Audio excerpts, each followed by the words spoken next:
The Flies and the Honeypot by Aesop. A number of flies were attracted to a jar of honey which had been overturned in a housekeeper's room, and placing their feet in it, ate greedily. Their feet, however, became so smeared with the honey that they could not use their wings nor release themselves, and were suffocated.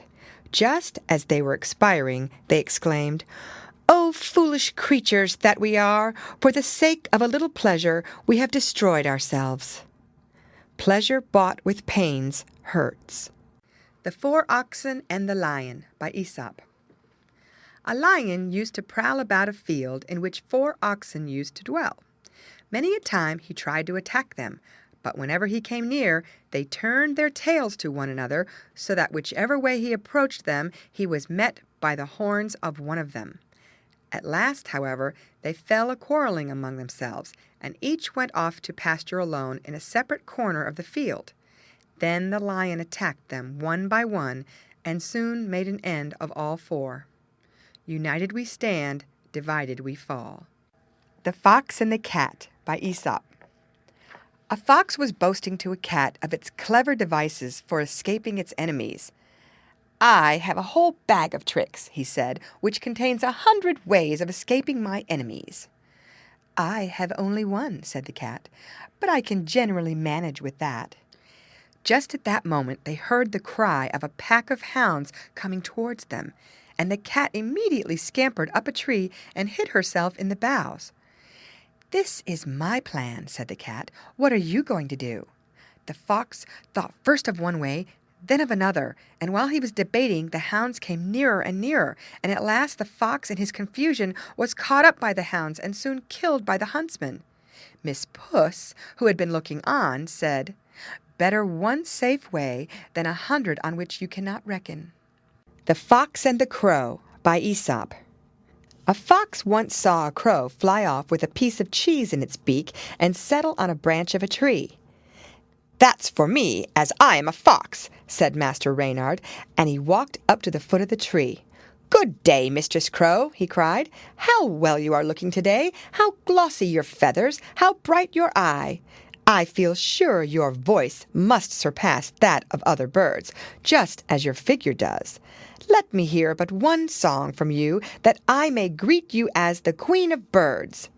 The crow lifted up her head and began to caw her best, but the moment she opened her mouth, the piece of cheese fell to the ground, only to be snapped up by Master Fox.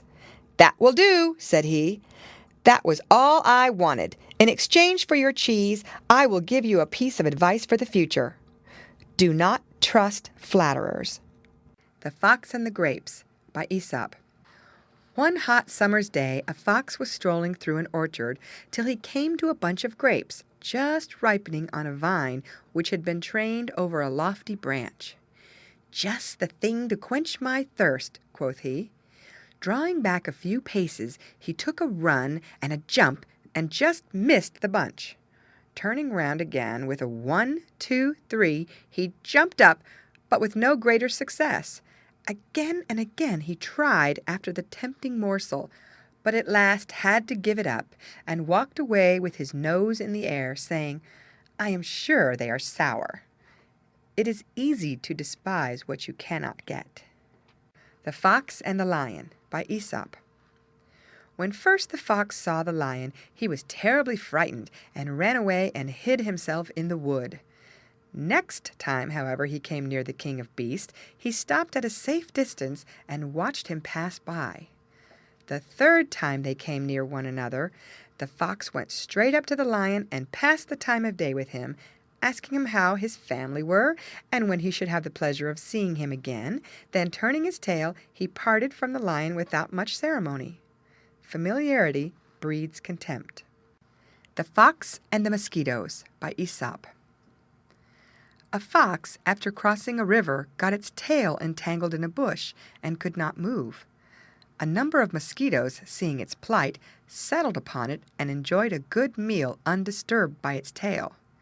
A hedgehog, strolling by, took pity upon the fox and went up to him. "You are in a bad way, neighbor," said the hedgehog. "Shall I relieve you by driving off those mosquitoes who are sucking your blood?" "Thank you, Master Hedgehog," said the fox, "but I would rather not." "Why, how is that?" asked the hedgehog. "Well, you see," was the answer, "these mosquitoes have had their fill. If you drive these away, others will come with fresh appetite and bleed me to death." The Fox and the Stork by Aesop. At one time the fox and the stork were on visiting terms and seemed very good friends. So the fox invited the stork to dinner, and for a joke put nothing before her but some soup in a very shallow dish. This the fox could easily lap up, but the stork could only wet the end of her long bill in it, and left the meal as hungry as when she began. "I am sorry," said the fox, "the soup is not to your liking." "Pray do not apologize," said the stork. "I hope you will return this visit and come and dine with me soon." So a day was appointed when the fox should visit the stork. But when they were seated at table, all that was for their dinner was contained in a very long-necked jar with a narrow mouth, in which the fox could not insert his snout. So all he could manage to do was lick the outside of the jar. "I will not apologize for the dinner," said the stork. "One bad turn deserves another." The Fox, the Rooster, and the Dog by Aesop. One moonlight night a fox was prowling about a farmer's hen coop and saw a cock roosting high up beyond his reach. "Good news! Good news!" he cried. "Why, what is that?" said the rooster. "King Lion has declared a universal truce. No beast may hurt a bird henceforth, but all shall dwell together in brotherly friendship." "Why, that is good news," said the rooster, "and there I see someone coming with whom we can share the good tidings."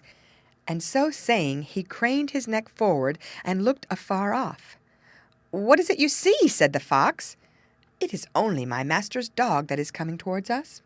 "What, going so soon?" he continued, as the fox began to turn away as soon as he had heard the news. "Will you not stop and congratulate the dog on the reign of universal peace?" "I would gladly do so," said the fox, "but I fear he may not have heard the King Lion's decree." Cunning often outwits itself. The Fox Without a Tail by Aesop. It happened that a fox caught its tail in a trap, and in struggling to release himself, lost all of it but the stump. At first he was ashamed to show himself among his fellow foxes, but at last he determined to put a bolder face upon his misfortune, and summoned all the foxes to a general meeting to consider a proposal which he had to place before them. When they had assembled together, the fox proposed that they should all do away with their tails. He pointed out how inconvenient a tail was when they were pursued by their enemies, the dogs, how much it was in the way when they desired to sit down and hold a friendly conversation with one another. He failed to see any advantage in carrying about such a useless encumbrance. "That is all very well," said one of the older foxes, "but I do not think you would have recommended us to dispense with our chief ornament if you had not happened to lose it yourself." Distrust interested advice.